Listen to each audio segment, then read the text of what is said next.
Sure.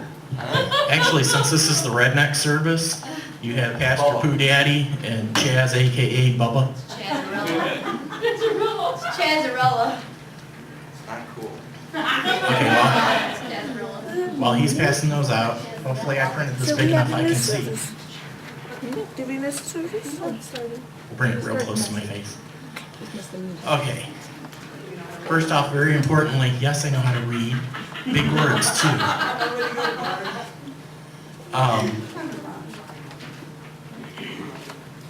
You can't say anything about the subject, okay? It's controversial. It's something Bob will not preach on, so I figured I would. He knows he won't preach on it. It's no big secret. I know. Shh. Don't tell Bob what I'm preaching about. Shh. I get in trouble when I preach, but it's okay.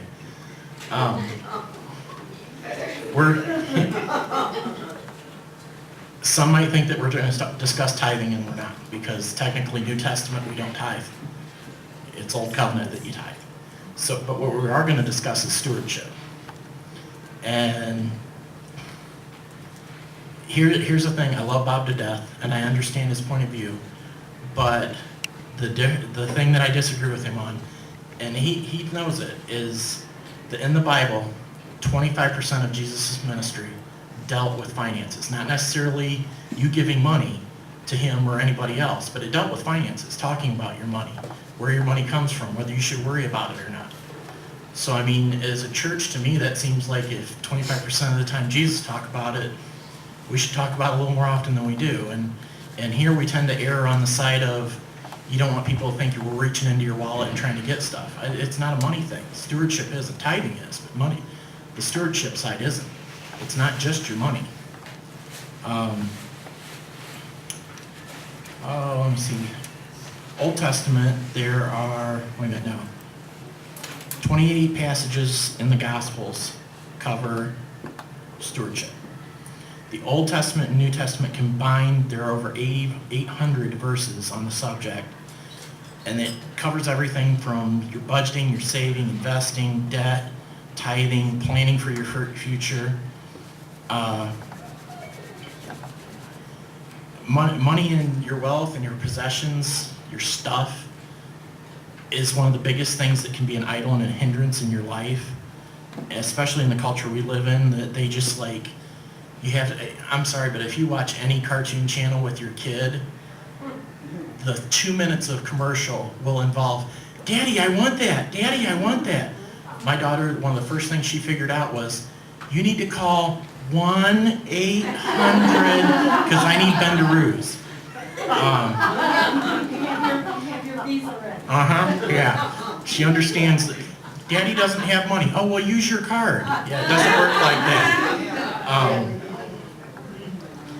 And a definition of wealth is important, because everything we have given to us by God, including our finances, jobs, houses, products of our land, so anything you're growing, your businesses, your car, your personal items, all of that is wealth. Wealth doesn't just mean I got a lot of money. It means you got whatever you have. There's a book, it's boring, but it was a good book. I'm weird, I like the weird books. By a guy named Craig Bloomberg.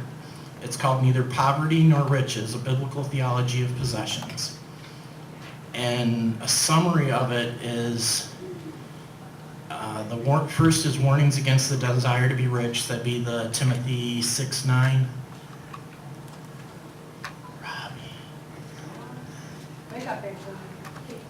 But those who crave to be rich fall into temptation and a snare, into many foolish, useless, godless, and hurtful desires that plunge men into ruin and destruction and miserable perishing. And then 18 and 19 should be next. Yay. Charge them to be good, to be rich in good works, to be liberal and generous of heart, ready to share with others. In this way, laying up for themselves the riches that endure forever, as a good foundation for the future, so that they may grasp that which is life indeed.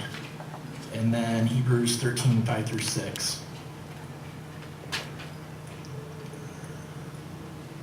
Let your character or moral disposition, this is amplified, just that's why it's got all the extra words, but it's like, to me, it's the Idiot's Guide to the Bible. It gives you the extra words, so if you don't get a word, you're gonna get one of the words will make sense to you. Let your character or moral disposition be free from love of money, including greed, avarice, lust, and craving for earthly possessions, and be satisfied with your present circumstances and with what you have. For he, God himself, has said, I will not in any way fail you, nor give you up, nor leave you without support. I will not, I can't read that, in any degree leave you helpless, nor forsake, nor let you down. Relax my hold on you, assuredly not. There should be another one.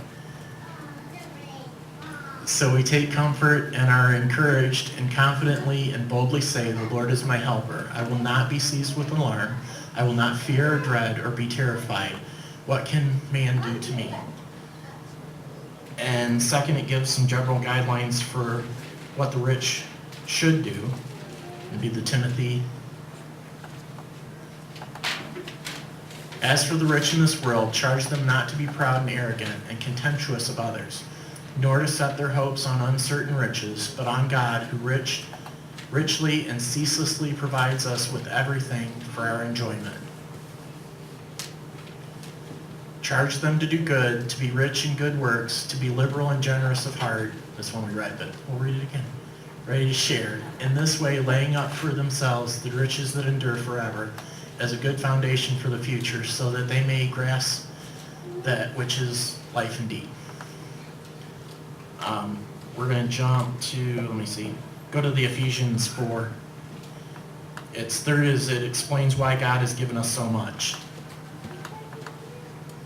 Let the thief steal no more, but rather let him be industrious, making an honest living with his own hands, so that he may be able to give to those in need. And it's that one hits you because it's like, in other words, there's 3 levels of how to live. You can either steal to get your stuff, you can work hard to get it and keep it, or you can work hard to get it in order to give it to others. And that's what we're supposed to do. Too many Christians live on that level 2. They get to level 2 and they're like, oh, I've got it, I'm making money, I've got it. But you got to give it away because it's nothing if you don't give it away. Who owns everything? Good answer. One of the biggest myths that you hear anywhere, anytime, TV, radio, is that you own anything. You don't. You have nothing. It's all God's. You can go, you know what, I worked 8 hours today and I got my money, I worked for that. Well, who gave you the breath to breathe, to get up and go to work? Who gave you the hands to go to work? It's all God's. Nothing good that we have ever done originated from us. If you go to Deuteronomy 8:17-8, I think that's the right one. It's one of my favorites. Okay, go for that. I got a lot of scripture in this, and I'm sorry, but at the same time I'm not, so, because it's good to read the scripture. And beware lest you say in your mind and heart, my power and the might of my hands have gotten me this wealth. But you shall earnestly remember the Lord your God, for it is he who gives you power to get wealth, that he may establish his covenant which he swore to you, to your fathers, as it is this day. And go to the Psalm 50:10. Did I do that one? No? Okay, well, we'll go to, no, what's the next one that I have? Psalm 50. No, what's the next one? Yeah, is Haggai in there? Okay, well, anyways, the one that I really like is the one that God owns everything. He owns the cattle on 1,000 hills. We're cows. Because he owns it. See, we're no different than the cows. He made us. He made them. We just get to have souls and communicate with him. So what is stewardship?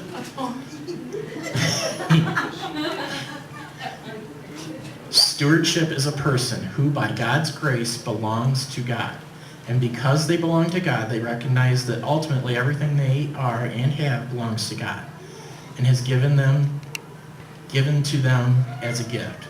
Therefore, they then seek to both enjoy the gifts God has given them as well as invest those gifts in others and the future by distributing them wisely. We have 3 categories that we must steward: our time, our talents, and our treasure or wealth. The fact that God owns everything and we are to steward it faithfully also explains why when people fail to do so, God charges them with robbing or stealing. If you go to Malachi, it's 3, 8, 10. I know that one's up there. Will a man rob or defraud God? Yet you rob and defraud me. But you say, in what way do we rob or defraud you? You have withheld your tithes and offerings. You are cursed with the curse, for you are robbing me and even this whole nation. Should be another page too. No? You know what? I'm firing my secretary that posted all these. By the way, I posted all these. So. You're fired though. Yeah. Hey, I work too cheap though, so. Okay, tithing literally means tenth. It's Old Testament word. Tithe referred to God's people giving the first 10% of their gross income, also called first fruits, to God to fund the Levite priest ministries. And that's found in Numbers 18, 21 through 29. It's a lot. We're not going to read it right now. But in addition to that, there were other tithes and offerings over and above the 10%. You had Deuteronomy 12, 10 through 11. Got that one, I think. And if you go through all these, it comes up to about 10%, and it's paid for festivals, to build community, and for celebrations. So we have tithes that we're supposed to give for parties, which I'm okay with. But it is. But when you go over the Jordan and dwell in the land which the Lord your God causes you to inherit, and he gives you rest from all your enemies round about so that you dwell in safety. Sorry, it's probably going the other direction for you.